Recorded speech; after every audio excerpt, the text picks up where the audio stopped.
শোন তো। হ্যাঁ মা বলো। এই নে, এই বাসনগুলো ধুয়ে নিয়ে আয় তো।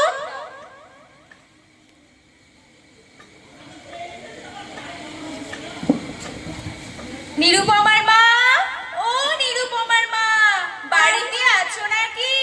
আরে দিদি যে, এসো এসো বসো। এই পথ দিয়েই যাচ্ছিলাম, ভাবলাম তোমাদের একবার খবর নিয়ে যাই।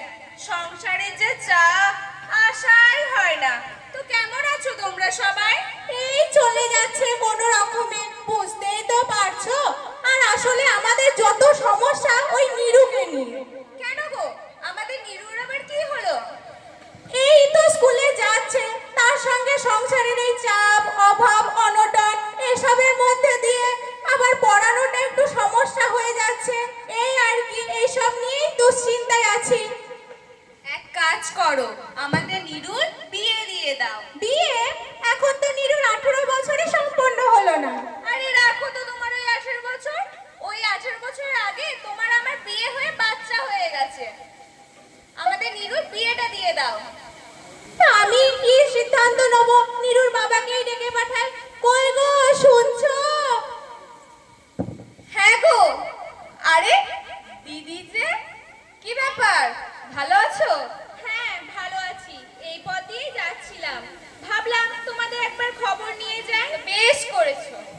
তো তোমাদের নিরু বিয়ে দেবে না? নিরুপমার বিয়ে? কিন্তু আমরা ভালো সম্বন্ধ কোথায় পাবো? ভালো সম্বন্ধ আমার কাছে আছে। আমার দেওরের এক বন্ধু আছে, ওই যে কলকাতা, সেখানে কারখানাতে কাজ করে। তো ওর সাথেই আমাদের নিরুর বিয়েটা দিয়ে দাও। কিন্তু ভালো সম্বন্ধ পেতে গেলে তো অনেক টাকা পয়সার প্রয়োজন, আমরা কোথায় পাবো?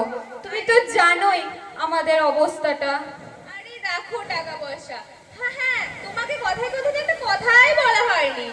এই যে আমার গলার সোনার চেনটা দেখছো, সেটা তো তারই দেওয়া। আমাদের নিরুকে এক কাপড়ে নিয়ে যাবে গো, রাজরানী করে রাখবে।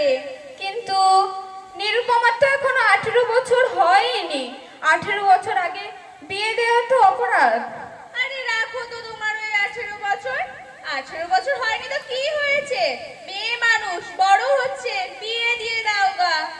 ঠিক আছে, তোমরা যা ভালো তাই করো। তাহলে শোনো, এই পাকা কথা হলো, আমাদের নিরুর বিয়ে ঠিক হলো। আরে জগা কাকিমা, কেমন আছো? অনেক দিন তোমার সাথে দেখা হয়।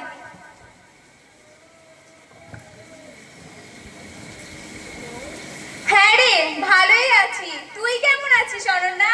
আমি তো বেশ ভালোই আছি তোমার আশীর্বাদে। আচ্ছা আচ্ছা। আর বলিস না অরণ্যা, জবা দিদি ওই নিরুর জন্য একটা সম্বন্ধ নিয়েছে। ওই সব কথাবার্তাই চলছিল আর কি। নিরুর বিয়ে? নিরুর তো মাত্র 14 বছর বয়স, ও তো একটা বাচ্চা মেয়ে, তাহলে ওর কি করে বিয়ে হতে পারে? 14 বছর বয়স তো কি হয়েছে, বড় হচ্ছে মেয়ে। এই বয়সে বিয়ে না দিলে বিয়েই হবে না দেখবি। আচ্ছা, আমরা যে মেয়েরা আছি তারা ছোটবেলা থেকে কত স্বপ্ন দেখি, ভাবি কিভাবে স্বাবলম্বী হব, মা বাবার পাশে দাঁড়াবো। কিন্তু তার আগে নিজের মা বাবারাই তার উপর দায়িত্ব চাপিয়ে দেয়, বোঝা চাপিয়ে দেয়, সংসার চাপিয়ে দেয়, আবার কখনো কখনো একটা মাতৃত্বকেই চাপিয়ে দেয়। তাই একটা ফুলকে ফোটার আগেই যদি তার কুড়িটাকে ছেঁটে ফেলে দেওয়া হয়, তাহলে সেই ফুলটা কি কোনোদিন ফুটতে পারে কাকিমা? তোদের মেয়েদের এখন যা হয়েছে না, ছোট ছোট মেয়ে, একবারে কি বলবো, একবারে যা মুখোরা তোরা, বাবা গো। আচ্ছা কাকিমা, তোমার কথাই না হয় মানলাম, তাহলে একটা উদাহরণস্বরূপ বলা যায়। আচ্ছা, আমাদের গাছে যখন আম ধরে ছোট্ট ছোট্ট মুকুল, তখন কি আমরা আমটাকে খাই? কেন? আমাদের কষ্ট লাগে, আমরা অপেক্ষা করি আমটা কবে পাকবে। আর যখন আম পেকে যায় তখন সেটা উপকারও হয়। ঠিক তেমনই একটা মেয়ের যতদিন না বয়স বা মানসিকতা পরিপুক্ত না হচ্ছে, তার আগে বিয়ে দিলে সে মেয়েটা ডিপ্রেশনে ভুগতে পারে। বাবা গো, ডিপ্রেশন? অত শত বুঝি না বাবা, মেয়ে বড় হয়েছে, বিয়ে দিতে হবে, ওসব ডিপ্রেশন দেখাস না আমাকে। দেখছো দেখছো দাদা, মেয়ের মুখের কথা দেখো, এই শিখছে স্কুলে গিয়ে। দেখো অনন্যা, আমার নিরুপমাকে বড় করে তোলার তো আমাদেরও ইচ্ছা, কিন্তু ওকে উচ্চ শিক্ষায় শিক্ষিত করার জন্য অনেক টাকা পয়সার প্রয়োজন। আমরা অত টাকা কোথায় পাবো? আচ্ছা কাকা, তুমি কি জানো না আমাদের রাজ্য সরকারের মুখ্যমন্ত্রী অর্থাৎ মমতা বন্দ্যোপাধ্যায় আমাদের জন্য কত কি করে দেখাচ্ছেন? শুধুমাত্র মেয়ে না, স্টুডেন্টদের জন্য করে যাচ্ছেন। ক্লাস 1 থেকে 8 পর্যন্ত বই, খাতা, ইউনিফর্ম, মিড ডে মিল সব ফ্রি। ক্লাস 9 এ সাইকেল, প্রচুর স্কলারশিপের ব্যবস্থা করে দিয়েছেন। এছাড়াও মেয়েদের জন্য কন্যাশ্রী রেখেছেন। বয়স 14 থেকে 18 বছর পর্যন্ত বার্ষিক 1000 টাকা করে একটা মেয়ের ব্যাংকে থেকে, এবং এককালীন মেয়েটি 25,000 টাকা পায়। এছাড়াও বিয়ের জন্য রূপশ্রীও রেখেছেন, এবং পড়াশোনাকে অত্যাধুনিক করার জন্য তিনি মোবাইল ফোনের মতন ব্যবস্থাও রেখেছেন। তাহলে এই টাকা দিয়ে তো একদিন নিরুপমা উচ্চ শিক্ষায় শিক্ষিত হতে পারবে কাকা। অনন্যা, তুমি আমার মেয়ের মতো, কিন্তু তুমি বিশ্বাস করো, এর আগে আমার এইসব কিছুই জানা ছিল না। এ বিয়ে বন্ধ। আমি আমার নিরুপমার বিয়ে দেব না। আমি ওকে উচ্চ শিক্ষায় শিক্ষিত করে তুলবো। হ্যাঁ কাকা, ঠিক বলেছো।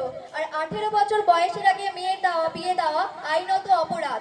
2 বছর পর্যন্ত জেল হতে পারে এবং কয়েক লক্ষ টাকা জরিমানাও হতে পারে। The prohibition of child marriage act 2006 এই অনুসারে। রাখো তোমাদের ওই পড়াশোনা। মেয়ে বড় হয়েছে, পড়াশোনা করবে শুধু। হ্যাঁ, বিয়ে দিয়ে দাও গা, নাহলে পালিয়ে গেলে বলতে এসো না। আজ আমি তো এক ভালো বান্ধবী হয়ে তোর পাশে দাঁড়িয়েছি। মেয়ে মানে এটা না শাখা সিঁদুর পরে সংসার করে যাবে। মেয়ে মানে এটা স্বাবলম্বী হয়ে মা বাবার পাশে দাঁড়াবে। যে মা বাবা তোকে জন্ম দিয়েছে তার পাশেই তোকে দাঁড়াতে হবে। দেখ, আজ তোর বাবাও যায়, তুই উচ্চ শিক্ষিতায় শিক্ষিত। আমি তোর বিয়ে দেব না রে মা। তোর যত দূর ইচ্ছা তুই তত দূর পড়াশোনা কর। তুই উচ্চ শিক্ষায় শিক্ষিত হয়ে ওঠ। চল দিদি, স্কুলে যাই।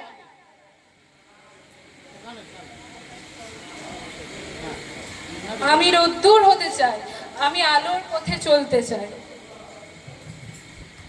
চিরদিন দিয়ে যে আলো দূরতম তারাটির মতো, দুহাতে হেনেছি যদি কালো, আলো তুমি দিয়েছ সতত। ছায়াটুকু দিয়ে যেতে যেতে মহিরু হয়ে গেছে জানি, দুহাতের দৈবিক শ্রমে আলোটুকু শিরোনাম হবে। সেইটুকু তুলে নিয়ে এসে রেখে দিই জোনাকির দেহে, এ জীবন বাঁধা পড়ে আছে মুঠো দুই কবেকার স্নেহে। এইটুকু শেষ মাধ করি নিয়ে জানি বেরোবে এই পথ, তারাও গঙ্গা হতে পারে সম্মুখে থেকো ভগীরথ। এখানে ভগীরথ বলতে গার্জেনদেরকে, যারা এসছেন গেস্টদেরকে, আমার প্রধান সাহেবকে, বিডিও সাহেবকে, এইভাবে যদি তারা আমার ভগীরথের ভূমিকা পালন করে, তাহলে আমার মেয়েরা নদীর মতো গঙ্গা, যমুনা, সরস্বতী, কৃষ্ণা, কাবেরীর মতো